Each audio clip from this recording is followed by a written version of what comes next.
High বন্ধুরা, তোমরা সবাই তো সেমাইয়ের অনেকভাবে রেসিপি খেয়েছো। তো আমি একটা মজাদার রেসিপি তোমাদের সাথে শেয়ার করব। খুবই ইজি, খুবই মজাদার। প্রথমে এক প্যাকেট বনফুল সেমাই নিয়ে নিলাম। দিয়ে দিব পরিমাণ মতন চিনি, 2 চামচ চিনি দিয়ে দিলাম। একটা ডিম ভেঙে দিয়ে দিলাম। তো প্রথমে আমি একটা ডিম ভেঙে দিয়ে দেব, যদি দরকার পড়ে তাহলে আর একটা দেব। তো এখানে দিয়ে দিলাম 2 চামচ দুধের গুঁড়ি। তো আর কোনো কিছুই দেওয়ার দরকার নেই। তো এই শুধু সামান্য কিছু উপকরণ দিয়ে এই মজাদার পিঠা বানানো এত মজা হয়, এই পিঠা তোমরা না খেলে বুঝতে পারবে না।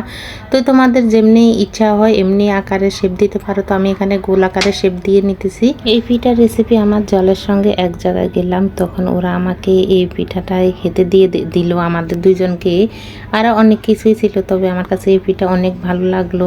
তো আমি পুরো রেসিপিটা ওনাদের কাছ থেকে আমি শিখে নিলাম কিভাবে বানাতে হয়। তো অনেক দিন হয়ে গেল বানানো হয়ে ওঠেনি। তো রেসিপিটা এত সহজ আর এত মজা হয় খেতে, খুবই সহজ। এই যে দেখো, আমি এখন হালকা তেলে আছে ভেজে নিতেছি।